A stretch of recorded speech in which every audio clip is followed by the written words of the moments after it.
Sobat Tekper, kembali lagi di Highcast Hima Theta Podcast. Jadi di episode kali ini kita bersama bintang tamu yang spesial. Di sini ada Kak Catur Prayoga STP. Nah, Kak Catur ini juga salah satu alumni dari jurusan Teknologi Pertanian tahun 2017 ya Kak. Berarti angkatan 2013. Nah, teman-teman juga harus tahu kalau Kak Catur ini pernah menjabat sebagai Ketua Umum Himateta atau Himpunan Mahasiswa Teknologi Pertanian tahun 2015 ya Kak. Nah Kak Catur boleh kenalan dulu nih ke penonton kita hari ini. Perkenalkan, nama kakak Catur Prayoga, kakak alumni Teknologi Pertanian tahun 2017, program studi Teknologi Hasil Pertanian. Nah kalau sekarang itu Kak Catur kesibukannya lagi ngapain aja nih Kak? Untuk sekarang kakak lagi sibuk berbisnis. Nah jadi, bisnis apa nih? Spill Kak. Jadi dulu kakak sempat kerja di salah satu perusahaan, kemudian kakak resign dari perusahaan tersebut. Sekarang kakak lagi sibuk berbisnis, kakak lagi menjalankan salah satu perusahaan di bidang pertanian, teknologi pertanian. Salah satunya penyewaan drone agriculture, pertanian, kemudian transportasi pertanian juga, jadi satu paket. Wah banyak nih usahanya Kak Catur, bisa jadi inspirasi nih buat teman-teman semua. Nah terus juga Kak mau tanya-tanya nih tentang keseruannya selama jadi mahasiswa di teknologi pertanian kemarin. Untuk keseruan selama kakak di jurusan, memang dari awal kakak kuliah, kakak punya target. Jadi kakak harus selesai di 4 tahun kuliah, kemudian nilai IPK harus di atas 3. Kemudian kakak buat plan. Jadi di umur sekarang kakak harus tamat di umur sekian. Kemudian kakak harus bekerja di umur sekian. Kemudian kakak menikah harus di umur sekian. Seperti itu deh. Sudah tertata semua ya guys. Nah itu kan mau keseruannya mungkin Kak ya. Nah kira-kira sampai sekarang tuh ada nggak sih Kak momen berkesan gitu selama jadi mahasiswa di Tekpar? Kalau mau berkesan sih banyak deh. Kakak aktif di berbagai macam kegiatan himpunan. Salah satunya kakak sangat senang ketika membantu dosen, aktif dalam kegiatan dosen, kegiatan himpunan, karena itu salah satu faktor untuk mengasah soft skill kita di kampus. Karena di dunia pekerjaan itu nilai itu nomor sekian deh. Yang paling utama itu adalah soft skill, etika. Itu jadi yang memang selama di kehidupan kampus itulah yang harus kita pelajari di luar dari akademik, dari kelas gitu Kak ya. Betul. Nah itu jadi berguna banget ya teman-teman. Nah terus Kak, harusnya kita kan kalau misal mau ngambil jurusan tuh punya alasan kan ya Kak tentunya. Nah kalau Kak Catur sendiri nih kenapa milih teknologi pertanian, terkhusus teknologi hasil pertanian Kak prodinya? Jadi memang dari awal basic keluarga kakak pun emang petani deh. Jadi dari keluarga kakak itu kakak 4 bersaudara, kemudian 3 saudara kakak itu semua jadi ASN ya. Jadi gak ada nih yang bakal nerusin orang tua kakak sebagai petani. Akhirnya kakak lah pilih jalan. Dari SMA pun kakak ambil sekolah pertanian. Kemudian kuliah pun kakak ambil di dari pertanian. teknologi pertanian, seperti itu.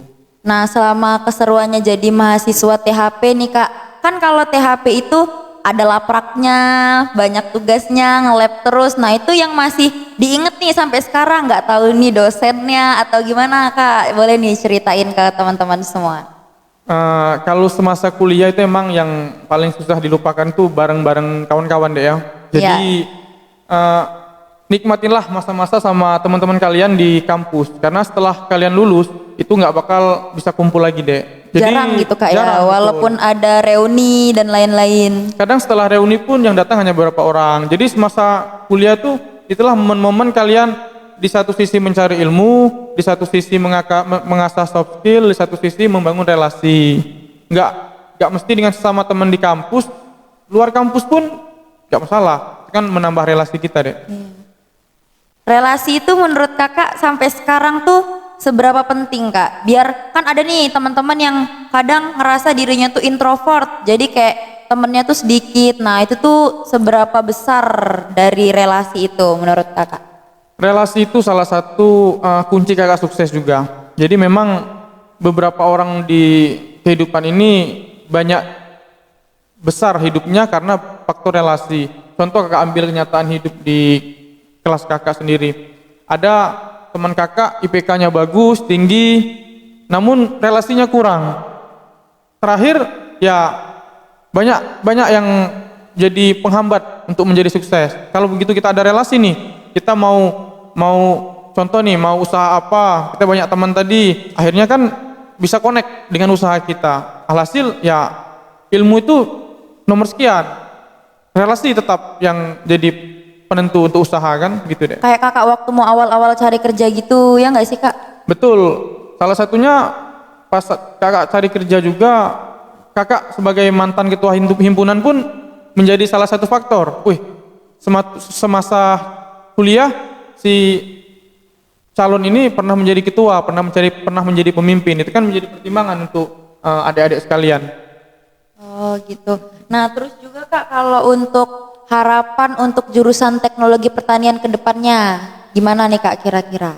Untuk saat ini kakak lihat memang jurusan ini semakin maju deh ya. Dosen-dosen juga semakin mengembangkan inovasi. Contohnya seperti kegiatan ini, kemudian seperti Dies Natalis yang baru kita jalankan.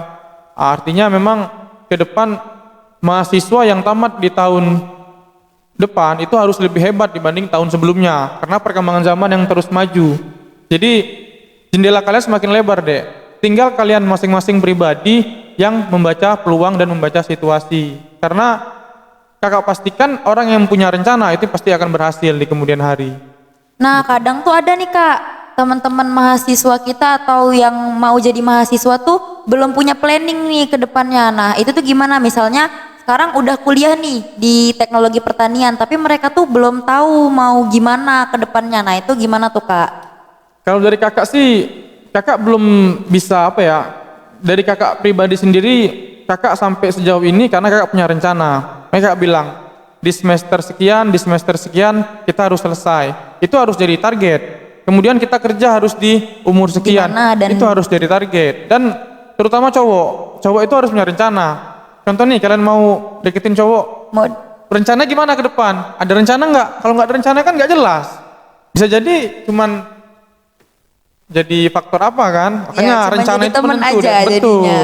Jadi kalian juga harus tanya rencana ke depan seperti apa. Sudah pastikan seseorang yang punya rencana insya Allah berhasil gitu. Betul.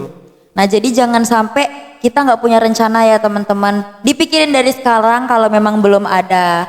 Nah terus biar ini kak, biar kuliahnya tetap semangat di sela-sela banyak kesulitan. Terus juga boleh nih kak sekalian diceritain kira-kira selama kakak jadi mahasiswa itu kesulitannya tuh ngapain aja? Apa ngelaprak atau gimana gitu? Jadi kalau untuk masalah selama kakak kuliah, memang kakak ada sedikit kisah menarik lah. Nah ceritain kak, ceritain nih biar seru. Kakak kenal satu cewek di kampus. Waduh, ini udah percintaan nih guys, seru banget kalau udah kayak gini ya. Kakak sempat deket sama cewek sampai selesai kuliah. Jadi memang teman-teman di lain cewek sama teman-teman laki-laki juga emang itulah salah satu pengisi waktu kita ketika kuliah, ketika jenuh. Tapi yang positif ya, jangan sampai negatif. Jangan sampai jadi penyemangat ya guys. Betul. Jangan sampai kita isi dengan kegiatan hal-hal yang negatif. Jadi justru menambah beban kita kan. Itu tuh jadi salah satu motivasi apa gimana tuh kak yang kayak gitu? Ya kakak aktif di himpunan, kakak dekat sama dosen, kakak ikut partisipasi kegiatan dosen. Justru menurut kakak itu nggak capek, justru malah itu jadi pengalaman buat kakak. Dan kakak terapkan di kemudian hari. Nah itu udah cocok banget ya kak diterapkan di kemudian hari.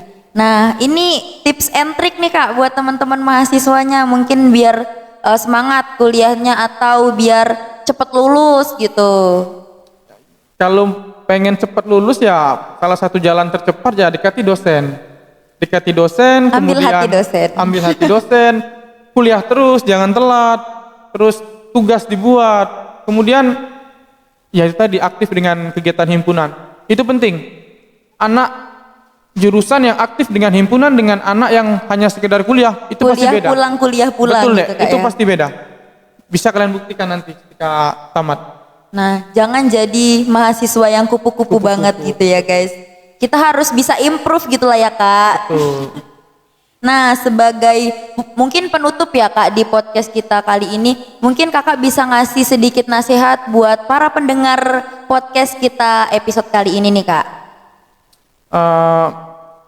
Mungkin untuk adik-adik tingkat ya, atau yang mahasiswa aktif di jurusan teknologi pertanian, harapan kakak dari sekarang maupun semester 2, 3, 4, itu dalam waktu terdekat ini fokuslah kuliah, buat bangga orang tua kalian. Sejauh ini buatlah bangga orang tua kalian, mumpung orang tua kalian masih hidup. Perkara kalian kerja di mana itu bisa diurusan nanti, tapi tetap direncanakan. Tapi yang paling utama, begitu kalian kuliah, ingatlah kedua orang tua, karena kita nggak bakal sejauh ini kalau tanpa peran orang tua. Orang tua susah cari uang, kalian kuliah nggak tamat, Main-main kuliah. main-main di luar sana banyak anak nggak tamat sekolah, pengen kuliah. Itulah yang kalian pikirkan. Sama kayak kakak harus tamat di saat orang tua kakak masih hidup semua. Alhamdulillah sampai sekarang orang tua kakak masih hidup, dan alhamdulillah kakak pun bisa memberangkatkan umroh kedua orang tua kakak. Alhamdulillah. Inspiratif sekali. Betul. Ya Kak. Nah ini sangat menginspirasi banget nih teman-teman. Nah untuk Kak Catur, terima kasih ya Kak udah bersedia jadi narasumber di podcast kita hari ini. Nah untuk kalian semua para Sobat Tekpar, jangan lupa nantikan episode selanjutnya di Highcast Hima Theta Podcast. Terima kasih, bye-bye.